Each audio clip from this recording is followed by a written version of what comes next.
Everyone in the info and online business space has so many varied opinions because there are so many different things out there and so many different people telling you what is right and what is wrong, which is exactly why I thought it'd be a good idea to come here and break down all of the common beliefs that people usually have regarding specific topics in the online business and info space. And I'm gonna break those beliefs for you here today. For those of you that don't know who I am, my name is Tom. I'm the co-founder of a marketing agency doing consistent 80 to 100K months based in Melbourne, Australia. And I'm going to be going over 5 common beliefs that most people have in the online business space. And for each belief and topic that we run over, I'm gonna have a minute to give my take and explain exactly why I'm right and you're fucking wrong, pretty much.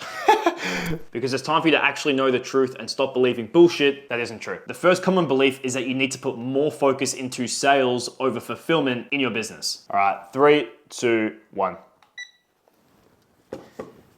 This is definitely wrong. Fulfillment is definitely the more important thing you need to focus on. And the reason for this is because sales come and go. Like there's gonna be rough patches where you don't get many sales and there's gonna be high months, there's gonna be low months where there's new clients coming in. Fulfillment is what you need. First of all, it gives you a better reputation. You get good client results. You can use that as proof and testimonials on your page. Extremely important. Next thing in regards to fulfillment, you can upsell clients. Clients trust you, they pay you more because they have proof that what you do works, and that's exactly why they're gonna pay you over and over and over again. If you put all your focus on sales and not as much on fulfillment, all that means is that your churn rate's gonna be so high. You're gonna be getting in a bunch of clients, but it's gonna be a churn and burn process. You're gonna be getting clients in, clients out a couple months later, and that sounds like the most frustrating and infuriating business I could ever think of. So fulfillment 100% takes over. You need to put all your focus, still have focus on sales, but focusing on fulfillment is what you need to do to ensure that clients get good results and you're left with a growing business month after month. Just got their own time, boys. All right, topic 2, organic content is more important than ads.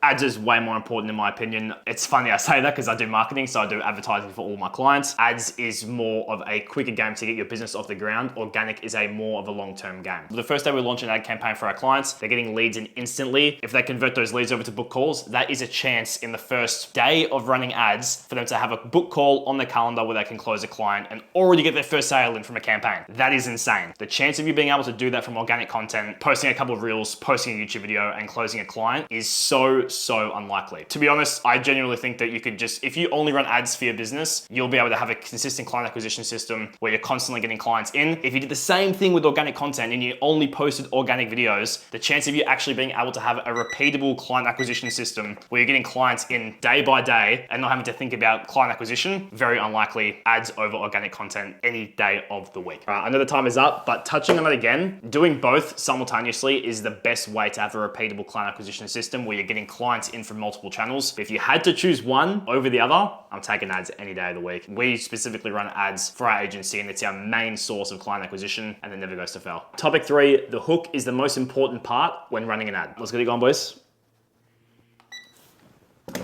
It's the offer. It's 100% the offer. The hook is important because it draws in attention, but the offer is what is ultimately going to be the main reason why they click on your ad and want to learn more. Simply, if you have an offer where you're directing it to a specific target market with a result which is desirable to that target market, and it's seen in that offer that they can understand how they can see a return on that investment with how your offer is positioned, they'll click on it. They will click on it. And it's as easy as that. So offer always outweighs the hook. Having both combined is the best position you want to be in, but the offer is definitely the best thing. And it's simply down to what is in your offer as well. So niche, time frame, risk reversal, and result, right? So making sure that you have a result in a desirable time frame for this specific market, because for example, if you get them 10 clients in the next 3 years, it's not that desirable. But if you get a specific market 10 clients in the next 2 months, that is desirable. Add on a risk reversal, something along the lines of, or you don't pay, or we work for free until we get you the result, never goes to fail. It is the best thing to have inside of your ad and always more important than the hook, but both combined is the best position that you want to be in. Topic 4, we're gonna go back to sales, and it's that the closer is a more important part of the sales team than the setter. 3, 2, 1.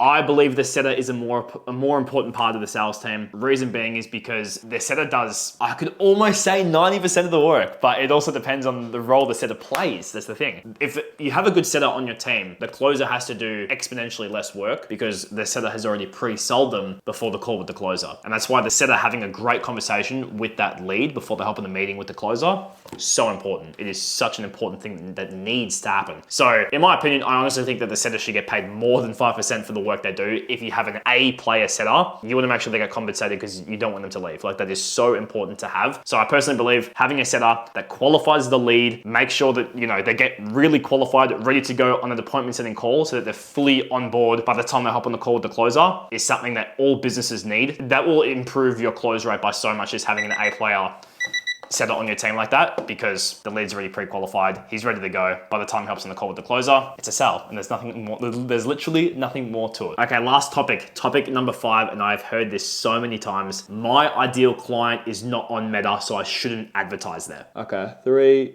2, 1. Everyone's on Meta, everyone's on Facebook, everyone's on Instagram. The user base is 3 billion people. What more do you need to know? And the fact, like, that's all you really need to know, to be completely honest with you. But high-level CEOs, founders, these people are all on Meta. They all use Facebook and Instagram daily. Everyone's on Meta. So the fact that you think that your ideal client isn't on Meta is bizarre to me, because everyone's on Meta. So can you find this type of person when running ads? Of course you can. You need to speak directly to that person in your ad to ensure that Meta knows exactly who to put it in front of. Speaking directly to who they are, targeting settings inside of Meta's ad platform. There's a bunch of different targeting systems you can use in order to make sure you put that ad in front of your ideal client. So that's one of my biggest pet peeves is when people say that, because it's just not true. There is so many people that use Meta, so finding your ideal client is never impossible. They will be there, so run ads. You will find them and you'll be able to attract them. Now, this was a bit of a different video, but I do hope you guys enjoyed it. I love just breaking people's beliefs, because there's so many people that have specific beliefs and opinions in this info space and online business realm, but sometimes I'm just like, what's going on?